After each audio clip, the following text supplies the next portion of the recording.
কিভাবে ক্রিয়েটিভ মোস্তাক মাত্র 16টা ভিডিও দিয়েই 28,000 সাবস্ক্রাইবার গেইন করলো। আপনি ভাবতেছেন এটা তার লাক ছিল, বাট নো, আর ইউ রং।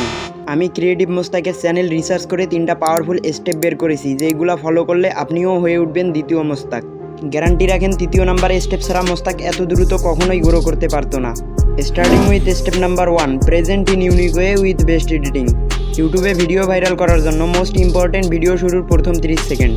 আপনার একটা ভিডিও আমার নিউজ ফিডের সামনে আসছে, আমি আপনার ভিডিওটাতে ক্লিক করলাম, বাট ভিডিওর শুরুতেই আপনার ভিডিওটা আমার বোরিং লাগতেছে।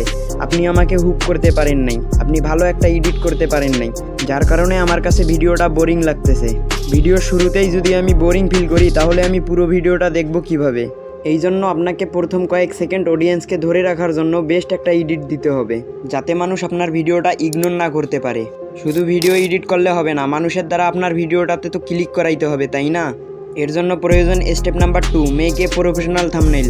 আপনি যদি মোস্তাকের চ্যানেল লক্ষ্য করেন তাহলে দেখতে পারবেন তার প্রত্যেকটা থাম্বনেইলে এমন একটা টেক্সট দেয় মানুষ না চাইতেও ক্লিক করতে বাধ্য। মুখে এমন একটা ইমপ্রেশন দেয় যেটা কিছু বলতে চাইতেছে। ব্যাকগ্রাউন্ডে এমন একটা এলিমেন্ট দেয় যেটা মানুষের কিউরিসিটি বাড়ায়। আপনিও থাম্বনেইল ক্রিয়েট করার সময় এই স্টেপগুলো ফলো করুন, দেখবেন আপনারও ক্লিক থ্রু রেট বেড়ে গেছে। মানুষ যদি আপনার থাম্বনেইলটা দেখে বুঝতেই না পারে ভিডিওটা কোন টপিকের, তাহলে মানুষ ক্লিক করবে কেন? তাই এমন থাম্বনেইল ক্রিয়েট করুন যেটা মানুষ দেখলেই বুঝতে পারবে ভিডিওতে কি আছে। Step number 3, give valuable content. YouTube grow হওয়ার most important point, give valuable content. আপনার কন্টেন্টকে কিছু ভ্যালু ডেলিভার করেন এবং আপনার ক্যাটাগরি অনুযায়ী আপনার অডিয়েন্সকে ভ্যালু দেন। ফর এক্সাম্পল, আপনার চ্যানেল ফানি চ্যানেল, আপনি ফানি ভিডিও মেক করেন, বাট ভিউয়ার ফানের থেকে বোরিং হয় বেশি, তাহলে কেউ কেনই বা আপনার ভিডিওটা দেখবে? আবার ওই ভিডিও দেখেই যদি ভিউয়ার্স মজা পায়, আনন্দ পায়, তাহলে পুরো ভিডিও তো দেখবেই, সাথে চ্যানেলটাও সাবস্ক্রাইব করবে। আপনিও আপনার চ্যানেলে এই টিপসগুলো কাজে লাগান, দেখবেন আপনিও সফলতা পেয়েছেন।